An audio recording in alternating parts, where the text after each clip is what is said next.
आप देख रहे हैं नेट्रिक न्यूज, साहस सच कहने का। देश की राजधानी एक बार फिर से सुर्खियों में है। दरअसल एक बार फिर से राजधानी दिल्ली प्रदूषण और धुंध की काली छाया के चपेट में आ रही है, जिसे लेकर राजधानी दिल्ली के नागरिक मुश्किल में हैं, क्योंकि जब प्रदूषण का स्तर बढ़ता है तब दमे के रोगी से लेकर आम जनता भी इनके चपेट में आ जाती है। आपको बता दें कि हर साल जब सर्दियों का मौसम शुरू होता है तब धुंध और पराली जलने से राजधानी का प्रदूषण अपने चरम पर आ जाता है, और वो भी तब जब त्योहारी सीजन की शुरुआत होती है, क्योंकि दशहरे के बाद से ही लाख रोक के बावजूद पटाखे फूटने लगते हैं। और ये मामला सिर्फ राजधानी दिल्ली तक ही नहीं बल्कि गाजियाबाद, नोएडा, गुरुग्राम तक फैल जाता है। हालांकि इसकी रोकथाम और निवारण के लिए पर्यावरण प्रदूषण नियंत्रण एवं संरक्षण प्राधिकरण है, लेकिन परिणाम ढाक के 3 पात जैसा है। खैर, आप भी सुनिए जनता क्या कहती है। मेरा नाम इकबाल जफर। और ये बताइए, जिस तरीके से पराली जलाई जा रही है उत्तर प्रदेश, हरियाणा, राजस्थान में प्रदूषण बढ़ता आ रहा है दिल्ली के अंदर, क्या कहेंगे? पहले भी लास्ट टाइम में भी बहुत पराली जलाई थी यहाँ, जिससे बहुत पोल्यूशन बढ़ा। इस पे सुप्रीम कोर्ट ने भी कहा दिल्ली गैस का चैम्बर हो रही है। इस पे अब भी गवर्नमेंट ने कोई ध्यान नहीं दिया, ना सेंट्रल गवर्नमेंट दे रही है ना दिल्ली गवर्नमेंट दे रही है। आने वाले जितने बुज़ुर्ग लोग हैं और जनरेशन है उसके लिए हम कुछ भी नहीं छोड़ के जा रहे हैं, और उनको दमा, खांसी, इतनी परेशानी हो रही है, ना बुज़ुर्ग बाहर निकल पाते हैं ना कुछ हो पा रहा। बहुत परेशानी आ रही है, इस पर सरकार को ध्यान देना चाहिए। हमारा हरियाणा और यूपी जब ये पराली जलाता है तो यहाँ ना रुकना मुश्किल हो जाता है। दिल्ली में इतना प्रदूषण हो जाता है कि हमें अपने घर छोड़ के ना दूर कहीं जाना पड़ता है। आज सरकार से क्या मांग करते हैं आप? सरकार, ये हमारी सरकार जो है ना, आज तक इस पर कोई काबू नहीं पा सकी है। सरकार को चाहिए कि हरियाणा और यूपी को रोका जाए कि यहाँ ये पराली ना जलाई जाए। दिल्ली में रहते हैं, दिल्ली के बासिंदा हैं, लेकिन ये है कि पिछले साल भी प्रदूषण बहुत ज़्यादा हुआ था, उसको भी बड़े मुश्किल से बर्दाश्त किया था। और अब के साल फिर हमने ये सोच रहे हैं कि प्रदूषण तो पहले ही आगे बहुत है और आगे आने वाला है। हरियाणा है और ये गुड़गांव है, इधर का पराल है, क्या है, ये जलाते हैं। इसका और ज़्यादा प्रदूषण होगा तो हमारा क्या हाल होगा? वैसे ही हम 60 साल में हमारी हालत क्या होगी, फिर कैसे जिएंगे? बीमारी लगातार बढ़ती जा रही है, बीमारी बढ़ती जा रही है, बच्चों की परेशानियाँ बहुत ज़्यादा आ रही हैं, बड़ों की बहुत आ रही हैं। इसलिए इसको रोका जाए और सरकार से मेरा निवेदन है कि इसको कंट्रोल किया जाए और इस पर ध्यान दिया जाए। मेरा नाम एडवोकेट KM झा है जी। मैं बुजुर्ग नागरिक समाज सेवी संस्था का महासचिव हूँ यहीं विजय मोहल्ले में। और जनाब, आज जो प्रदूषण की समस्या है, सिर्फ दिल्ली ही नहीं पूरे भारतवर्ष में आज प्रदूषण की समस्या एक दानव की तरह है। और ख़ास करके जो हमारी दिल्ली है जहाँ हम लोग रहते हैं, प्रदूषण इस कदर पहले से ही बढ़ा हुआ है और अब तो डर लगता है कि बुढ़ापा हम लोग का कैसे बीतेगा। आज अगले साल भी ये प्रश्न आया था कि हरियाणा, उत्तर प्रदेश, राजस्थान में जो पराली जलाए जाते हैं, किसान जलाते हैं और उससे प्रदूषण का सारा आडंबर यहीं दिल्ली आती है और दिल्ली के लोग बीमार पड़ते हैं, परेशान होते हैं। खास करके बच्चों और बुज़ुर्गों पर इसकी ज़्यादा प्रभाव पड़ता है।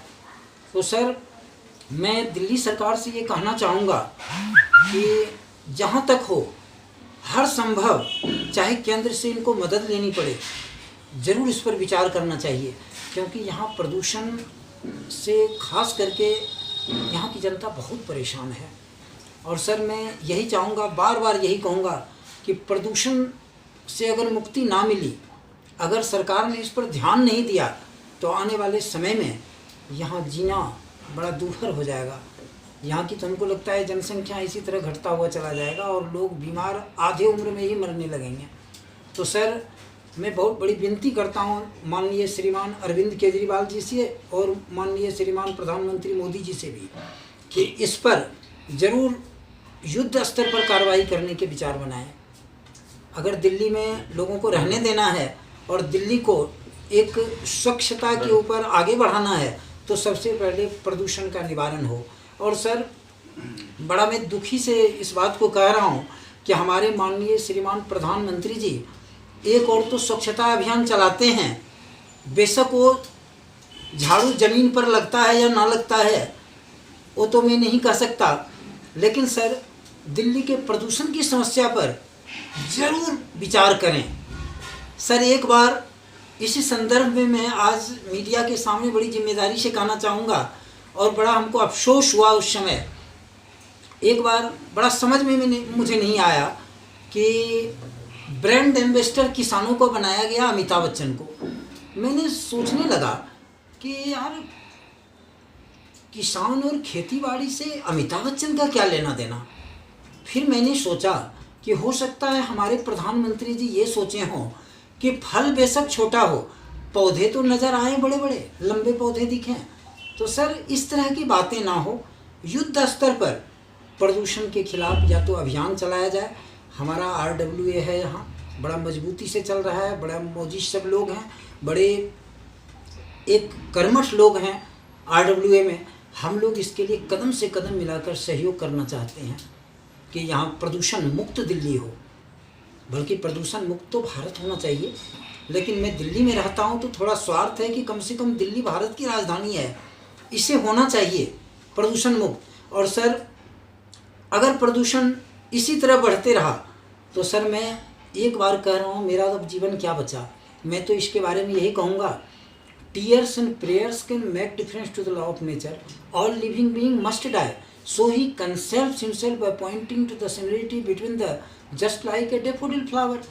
Life तो बिल्कुल एक डेफोडिल फ्लावर की तरह है, मरना तो सबको है, लेकिन जनाब हमारे आने वाले बच्चों के लिए हम क्या छोड़ के जाएंगे। यही प्रदूषण बढ़ा।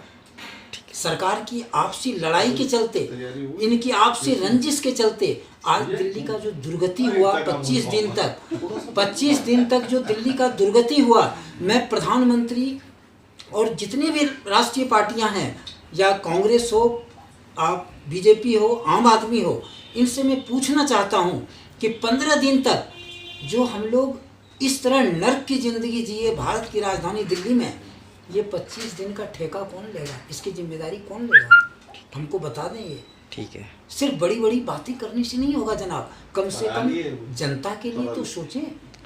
तो सर मेरी विनम्र प्रार्थना है अंततः कि हम लोग का बुजुर्ग और बच्चे, आज हॉस्पिटलों में तांता लगा हुआ है, भीड़ होती है, लोग बीमार पड़ रहे हैं, इससे निजात दिलाने के लिए कम से कम प्रदूषण पर तो एक बार जरूर विचार करें और युद्ध स्तर पर कार्रवाई की जाए। जय हिंद, जय भारत।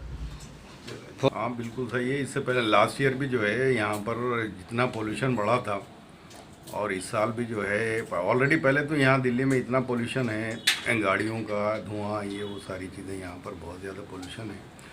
अब वहाँ से जो है ये लोग पराली वगैरह ये जो जला रहे हैं, तो इससे जो पोल्यूशन यहाँ पर दिल्ली में बढ़ेगा तो आने वाले टाइम में लोगों की क्या हालत होगी। बच्चे जो हैं वो ऑलरेडी इतना पोल्यूटेड माहौल में रहते हैं, तो अब आने वाला ये जो धुआं वगैरह होगा तो इससे जो है बच्चों की क्या, और बूढ़े हैं, बच्चे हैं, इन लोगों की क्या पोजीशन रहेगी। आने वाले जनरेशन में जो है ये जो बच्चे बड़े होने वाले हैं, तो इनको बचपन में इस तरह की जो है जैसे अस्थमा वगैरह की प्रॉब्लम होगी, तो आगे जाके क्या इनकी पोजीशन बनेगी।